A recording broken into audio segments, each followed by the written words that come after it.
철저하게 검증하시는 것은 뭐 얼마든지 맞다고 봅니다. 그러나 장관 후보자도 인격을 갖고 있는 사람입니다. 인격을 좀 존중하는 발언들을 해주시면 좋겠고, 뭐 파렴치한이라든지 이런 식의 표현은 좀 부적절한 표현이라고 생각하고 있습니다. 위원장님께서는 파렴치한이라는 단어보다 지금 보이지 않는 청년에 대한 미안함이 더 중요하다. 정확한 사실관계는 제가 드리는 자료를 하나 한 번씩 드리도록. 자, 그만하십시오. 아이에게 미안함이 있으셔야 돼요. 자, 아이의 학사학위가 무시되는 겁니다. 스스로 영어소개 광고를 가지고 증명이 되지 않는 사안에 후보자가 제출한 자료에 나와 있습니다. 후보자가 규정한 자료에 나와 있는 매뉴얼에서 그동안에는 거기에 대해서 차이나 이런 거에 대한 네, 지금 후보자를 보호하기 위해서 기다리는 건 아니지 않습니까? 네, 품위를 지키고 있습니다. 자.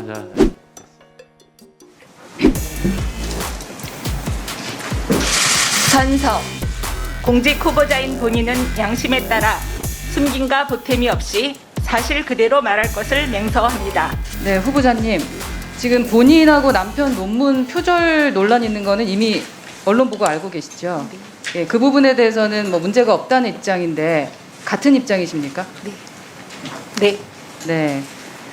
그러면 지금 연구원 평가는 국민이 할 테니까요. 제가 그 국민을 대신해서 공직 후보자에게 질문을 드린다라는 생각으로요. 묻는 질문에 답변을 성실하게 해주시길 바랍니다. PPT 봐주시겠습니까? 네, 보시는 것은 문제가 되는 학위 논문과 학술지 논문의 서론입니다. 후보자가 보고 계신 그 논문 같은 문장입니까? 다른 문장입니까? 같은 문장입니다. 네.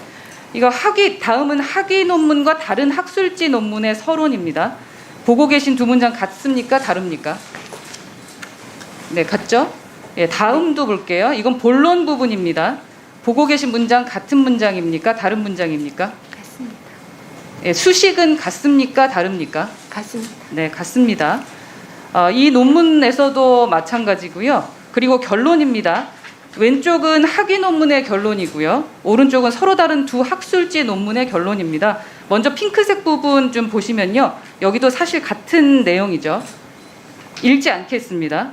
그리고 이제 녹색 부분 좀 보겠습니다. 완전 같은 글을 복붙했다라는 느낌인데 후보자도 같은 생각이십니까? 네. 같은 내용입니까? 네. 네. 그러니까 특정한 부분만이 아닙니다. 전반적으로 봤을 때 문장과 수식과 도표 같지 않은 부분을 찾기가 상당히 어려울 상황입니다. 편의상 김 씨가 일저자인 학술지 논문을 제가 논문 1이라고 하고요. 석사학위 논문을 논문 2라고 하고 남편 임창훈 교수가 일저자인 논문을 논문 3이라고 하겠습니다. 그러니까 주제도 보면 석사학위 논문은요. 그 H264의 FMO 분석과 하이브리드 에러 은닉 방법 연구인데요. FMO 분석은 그대로 드러내어서 06년도 5월 논문 1에 실렸고요. 하이브리드 에러 은닉 방법 연구는 06년 8월 논문 3에 실렸습니다. 자, 후보자가 작성한 학술지 논문들은 제자의 석사학위 논문 내용을 사실상 복제한 것으로 보는데 후보자의 견해는 어떻습니까? 네, 말씀하신 학생이 이 논문에 모두 공동저자 혹은 제일저자로 들어가 있기 때문에 문제가 없다고 생각하고 있습니다. 네, 문제가 없다고 생각하세요? 네. 예, 특히 논문 3은요. 일저자로 남편 임창훈 교수가 등재되어 있습니다. 논문 3의 하이브리드 에러 은닉 방법은 제자 석사학위 논문의 핵심 내용입니다. 공교롭게도 이듬해 남편 임창훈 교수는 조교수에서 부교수로 승진한 걸로 알려졌습니다. 남편의 승진과 연구 실적을 위해 제자의 연구 실적을 가로챈 것으로 보이는데 후보자는 어떻게 생각하십니까? 그렇게 생각하지 않습니다. 이유는요? 남편은 제1저자의 역할을 충분히 수행을 했고요. 핵심적인 아이디어부터 논문의 전반적 기술까지 작성을 했기 때문에 제1저자로서의 역할을 했다라고 말씀드리고요. 또 하나는 승진 부분인데요. 승진 부분은 네. 승진에 포함한 필요한 충분한 점수를 이 논문이 없이도 확보를 했었기 때문에 그렇게 생각하지 않습니다. 예, 그러니까 하이브리드 에러 은닉 방법에 관한 핵심적인 아이디어는 남편 임창훈 교수가 제안한 것이라는 말씀 해주시고 계시는 거죠? 네, 맞습니다. 근데 이 앞뒤가 맞지 않는 말씀을 끼워 맞추시려다 보니까 무슨 말씀하시는지 모르는 모양으로 저는 느껴집니다. 지금 후보자 말대로 남편이 핵심 아이디어를 제공해서 논문 3의 일저자가 되는 것은 정당하다면 동일한 방법론을 자신의 아이디어인 것처럼 그것도 문장 단위까지 동일하게 제안하는 석사학위 논문 2는 명백한 표절입니다. 그렇지 않습니다. 예, 저 다음으로 보실게요. 저 자료 아시죠? 후보자가 본위원회 지적에 대해서 배포한 해명 자료입니다. 이 자료에서 후보자가 하고 싶었던 말은 아마도 이 파란 부분, 파란 네모칸 부분을 얘기하고 싶으셨을 거예요. 학위 논문과 학술지 논문이 유사할 수 있다. 연구 결과와 학위 논문이 데이터가 같을 수 있다. 그런데요, 그 밑에 내용을 한번 보시죠. 학위 논문의 경우 다른 사람이 생산한 데이터와 텍스트를 포함시켜서는 안 된다. 사전 동의를 받았다 하더라도 표절이다. 라고 명시되어 있습니다. 그러니까 상황은 둘 중에 하나입니다. 제자의 석사 학위 논문을 복제해 간 것이면 남편과 후보자가 표절한 거고요. 제자가 남편의 아이디어를 쓴 거면 제자 석사 학위 논문이 표절이 되는 겁니다. 후보자의 말대로라면 남편이 제안한 핵심 아이디어를 자신의 학위 논문에 작성한 제자 김 씨는 공동 연구였다 할지라도 표절이 되고요. 학위 취소도 될 수 있는 사유입니다. 다시 한번 정확하게 말씀해 주셔야 됩니다. 가수 홍진영 씨도요. 석사 학위 논문이 표절로 드러나자 석사 학위, 박사 학위까지 취소된 바 있습니다. 잘 생각하고 답변해 주세요. 하이브리드 에러 은닉 아이디어 누가 고안한 것입니까? 그리고 이 천편일률적인 텍스트 누가 작성했습니까?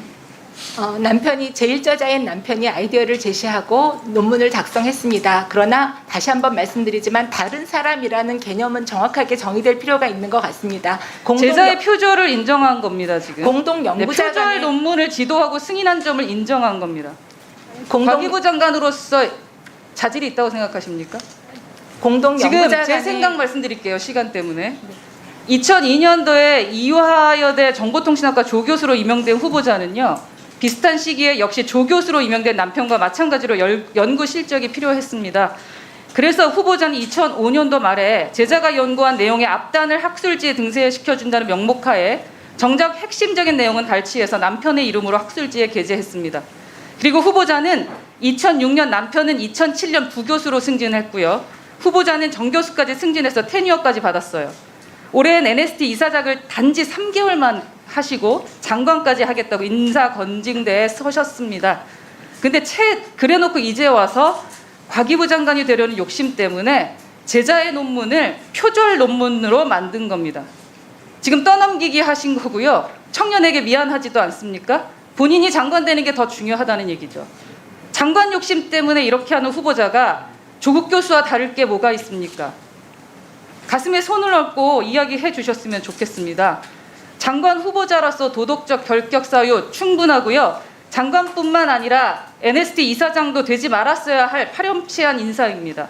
당장이라도 사퇴하는 것이 교수 생활 동안 국가로서 받아온 각종 지원금 그리고 NST 이사장으로 재임하시면서 받은 녹봉에 대한 어떠한 염치일 것이라는 생각이 듭니다. 말씀해 주시죠. 네, 이공계 연구윤리 및 출판윤리에 의하면 학위 논문과 학술지 논문은 중복될 수 있다라고 나와 있습니다. 그러므로 주신 자료에 의한 것으로 답변을 한 겁니다. 네, 답변에도 그렇게 했습니다. 학위 논문과 학술지 논문의 중복에 대한 설명을 했고요. 그래서 제자도 공동 연구팀의 한 사람으로서 학위 논문도 작성했고 학술지 논문에도 이름을 올렸습니다. 그러므로 공동 연구자 간에는 표절이라는 단어가 성립하지 않는 것으로 생각하고 있습니다. 본인이 보내주신 자료 다시 한번 읽어보시고요. 우리 그 학생의 학위가 지금 표절이라고 말씀하고 계신 겁니다. 마지막으로 하나 또 여쭤볼까요?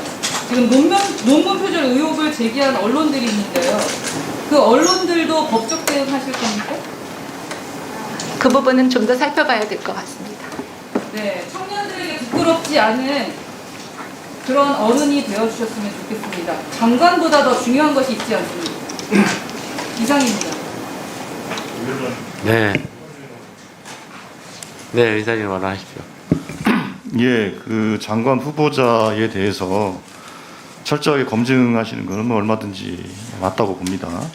그러나 우리가 이제 국민을 대신해서 장관 후보자의 여러 가지 의혹들에 대해서 검증하시고 하는 건 뭐 당연히 해야 될 일이라고 봅니다만 장관 후보자도 인격을 갖고 있는 사람입니다. 그래서 우리는 가능하면 인격을 좀 존중하는 발언들을 해주시면 좋겠고, 뭐 파렴치한이라든지 이런 식의 표현은 인사청문회 자리에서는 좀 부적절한 표현이라고 생각하고 있습니다. 위원장님께서는 우리 위원님들의 질의 과정에 좀 인격 모독성의 발언이 있는 것들에 대해서는 좀 주의를 좀 촉구해 주시길 부탁드리겠습니다.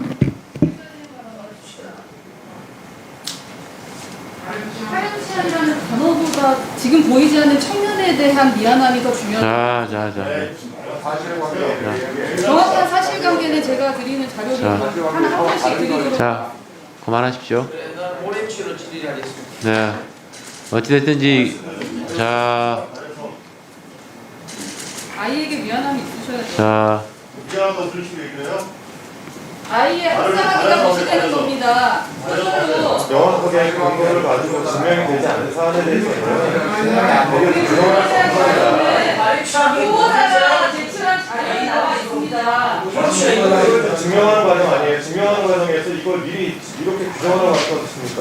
후보자가 규정한 자료에 나와 있는 매뉴얼에서 규정에는 거기에 대해서 파급 차이나 이런 거에 대한 네, 규정을 지금 할 후보자를 필요가 보호하기 없어요. 위해서 드려야 건 아니지 않습니까? 네, 통일을 지키고 있습니다. 아이, 됐어. 됐습니다. 자, 어찌됐든지, 우리 청문회장은 국민들이 보고 계시니까, 우리 국회의원이나 후보자는 답변을 보다 더 이제 명확하게 해주시길 바라고요. 우리 위원님들께서는 보다 더 품격 높은 언어를 사용해 주시면 훨씬 더 국민들께서 청문회를 바라보는 국민들께서 우리 국회를 다시 보게 되지 않을까 싶습니다. 그래서 서로 저희가 이거 가지고 싸우고 뭐 이런 여야 간에 싸우고 이런 문제는 아닌 것 같고요. 하여튼 조금 더 서로가 마음을 상하지 않는 단어들을 사용하고 후보자께서도 좀 명확한 답변들을 좀 부탁드리겠습니다. 자, 다음 김상희 의원님 질의해 주십시오. 네, 후보자님. 장관 후보자 지명되신 것.